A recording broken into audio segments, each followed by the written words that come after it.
জোড়া ভূমিকম্পে কেঁপে উঠল মায়ানমার। এই মুহূর্তে সবচেয়ে বড় খবর, জোড়া ভূমিকম্পে থরথরিয়ে কেঁপে উঠল মায়ানমার। ন্যাশনাল সেন্টার ফর সিসমোলজির তথ্য অনুযায়ী মায়ানমারের মান্দালয়ে ভূমিকম্পের উৎসস্থল ছিল। ভূপৃষ্ঠ থেকে 10 কিমি নিচে ভূমিকম্পের উৎসস্থল ছিল। প্রথমে 11:50 প্রথম ভূমিকম্পটি হয়। ভূমিকম্পের মাত্রা ছিল 7.2। থরথরিয়ে কেঁপে উঠল সবকিছু, ভেঙে পড়লো একের পর এক বাড়ি। মায়ানমারের জোড়া ভূমিকম্প, সেই ভূমিকম্পের প্রভাবে কেঁপে উঠল বাংলাও। জানা গিয়েছে শুক্রবার সকালে মায়ানমারে ভূমিকম্প হয়। রিক্টার স্কেলে ভূমিকম্পের মাত্রা ছিল 7.2। কমপক্ষে 10 জনের মৃত্যুর খবর মিলেছে। ন্যাশনাল সেন্টার ফর সিসমোলজির তথ্য অনুযায়ী মায়ানমারের মান্দালয়ে ভূমিকম্পের উৎস ছিল। ভূপৃষ্ঠ থেকে 10 কিমি নিচে ভূমিকম্পের উৎসস্থল ছিল। 11:50 প্রথম ভূমিকম্পটি হয়। ভূমিকম্পের মাত্রা ছিল 7.2। এরপর 12:02 দ্বিতীয় ভূমিকম্প হয়। রিক্টার স্কেলে ভূমিকম্পের মাত্রা ছিল 7। জোরালো এই ভূমিকম্পের প্রভাবে ব্যাপক ক্ষয়ক্ষতি হয়েছে মায়ানমারে। ভেঙে পড়েছে ব্রিজ। মান্দালয়ে একটি মসজিদ ভেঙে পড়ে কমপক্ষে 10 জনের মৃত্যু হয়েছে বলে খবর। আরও ব্যাপক ক্ষয়ক্ষতির আশঙ্কা করা হচ্ছে। প্রশাসনের তরফে ক্ষয়ক্ষতির আন্দাজ করার চেষ্টা চলছে। এদিকে বাংলাতেও ভূমিকম্পের প্রভাব অনুভূত হয়েছে। কলকাতা, হাওড়া, উত্তর 24 পরগনা, দক্ষিণ 24 পরগনাতেও ভূমিকম্প অনুভূত হয়েছে।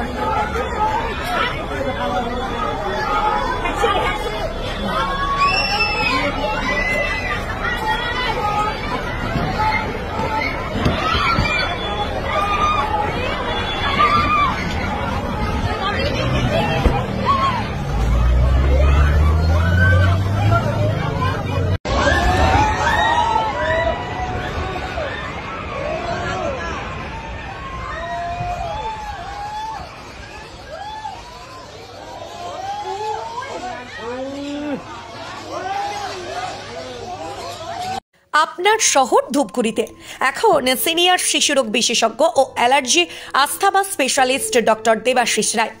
রোগী দেখেন doctor Debashis Roy's child care and allergy asthma সেন্টারে। এখানে শিশু ও নবজাতকের সুচিকিৎসা ও ভ্যাকসিনেশন করা হয়। এছাড়া বড়দের ও ছোটদের অ্যালার্জি ও শ্বাসকষ্টের পরীক্ষা ও চিকিৎসা করানো হয়। এখানে স্পাইরোমেট্রি এবং আধুনিক পালমোনারি ফাংশন পরীক্ষা ও অসিলমেট্রি এবং ইমিউনোথেরাপি উপলব্ধ। এখন ডক্টর দেবাশিস রায় প্রত্যেক দিন রোগী দেখেন ধূপগুড়ি গার্লস স্কুলের বিপরীত গলি মধ্যপাড়া চেম্বারে। রোগী দেখার সময় জানার জন্য যোগাযোগ করুন 9332050468 অথবা 9732822677 এই নম্বরে। মনে রাখবেন, এখন আপনার শহর ধূপগুড়িতে সিনিয়র শিশুরোগ বিশেষজ্ঞ ও allergy asthma specialist doctor Debashis রায়।